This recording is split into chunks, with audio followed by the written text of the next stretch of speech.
അസ്സലാമു അലൈക്കും റഹ്മത്തുള്ളാഹി വബറകാതുഹു. സ്നേഹമുള്ള സുഹൃത്തുക്കളെ, സഹോദരങ്ങളെ, മനഃശാസ്ത്ര പഠന ക്ലാസ് ഭാഗം 26. വിഷയം: മനസ്സിനെ എങ്ങനെ വൃത്തിയുള്ളതാക്കാം. ഇതാണ് ഇന്നത്തെ നമ്മുടെ മനഃശാസ്ത്ര പഠന ക്ലാസിൻ്റെ വിഷയം. മനസ്സിനെ വൃത്തിയാക്കലാണ് നമ്മുടെ ഉദ്ദേശം. നമ്മുടെ ശരീരങ്ങൾ വൃത്തിയാക്കാൻ വേണ്ടി നാം ധാരാളം വസ്തുക്കൾ ഉപയോഗിക്കാറുണ്ട്. നല്ല വാസന സോപ്പെല്ലാം ഉപയോഗിച്ച് നല്ല ശുദ്ധമായ വെള്ളത്തിൽ നമ്മുടെ ശരീരത്തിനെ വൃത്തിയാക്കാൻ വേണ്ടി നാം ഉപയോഗിക്കാറുണ്ട്. എന്നതുപോലെ നമ്മുടെ മനസ്സിനെ വൃത്തിയാക്കണം. ശരീരം മാത്രം വൃത്തിയാക്കിയാൽ പോരല്ലോ, നമ്മുടെ മനസ്സിനെയും വൃത്തിയാക്കണം. നമ്മുടെ മനസ്സിലുള്ള രോഗങ്ങളാണ് അസൂയ, അഹങ്കാരം, വിദ്വേഷം, പക, വൈരാഗ്യം, അക്രമം.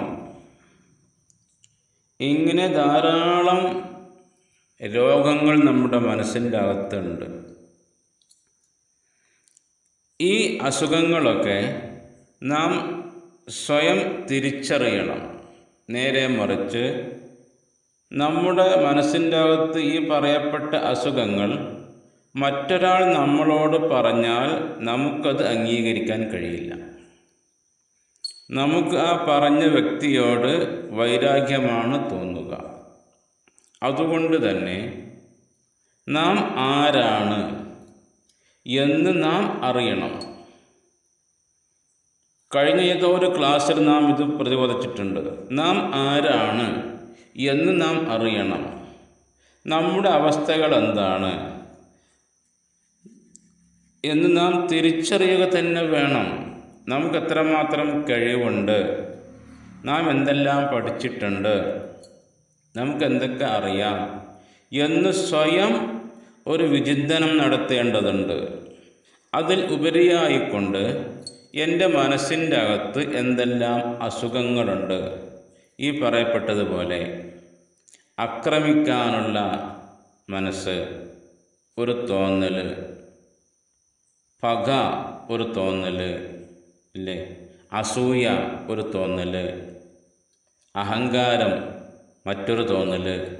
ഇതേപോലെയൊക്കെ നമ്മുടെ മനസ്സിൻ്റെ അകത്ത് നമുക്ക് തോന്നുന്നുവെങ്കിൽ നമ്മുടെ മനസ്സ് നന്നായിട്ടില്ല.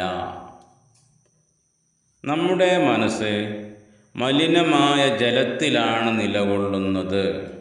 അതിൽ നിന്ന് ശുദ്ധമായ ജലത്തിലേക്ക് വരേണ്ടതുണ്ട് നാം. അതിനുള്ള തിരിച്ചറിവ് നാം എടുക്കേണ്ടതുണ്ട്. അതുകൊണ്ട് എല്ലാവർക്കും അറിയാം, എൻ്റെ അവസ്ഥ എനിക്കറിയാം എന്നതുപോലെ എല്ലാവർക്കും അവനവൻ്റെ അവസ്ഥകൾ അറിയാം. അഹങ്കാരമുണ്ടോ മാറ്റിയെടുക്കണം, പകയുണ്ടോ മാറ്റിയെടുക്കണം, ദേഷ്യം പെട്ടെന്ന് വരുന്നുണ്ടോ മാറ്റിയെടുക്കണം, അസൂയയുണ്ടോ മാറ്റിയെടുക്കണം, വിദ്വേഷമുണ്ടോ മാറ്റിയെടുക്കണം, തെറ്റ് ചെയ്യുവാനുള്ള മനസ്സ് തോന്നുന്നുണ്ടോ മാറ്റിയെടുക്കണം. ശരിയിലേക്ക് എത്തണം. അങ്ങനെ ശരിയിലേക്ക് എത്തി മനസ്സിനെ വൃത്തിയാക്കി നല്ല അവസ്ഥയിലേക്ക് കൊണ്ടുവരണം. അഹങ്കാരം പോണം, അവിടെ ദയ കടന്നു വരണം, കാരുണ്യം കടന്നു വരണം, പരസ്പര സ്നേഹം കടന്നു വരണം. മറ്റുള്ളവർ നന്നാവുന്നത് കാണുമ്പോൾ അസൂയ വയ്ക്കാതെ സന്തോഷിക്കുവാനുള്ള മനസ്സ് വേണം. ഇങ്ങനെ നല്ല മനസ്സിൻ്റെ ഉടമകളായി നാം ജീവിക്കണം. പടച്ച തമ്പുരാൻ അതിന് നമുക്ക് അനുഗ്രഹം ചെയ്യുമാറാവട്ടെ.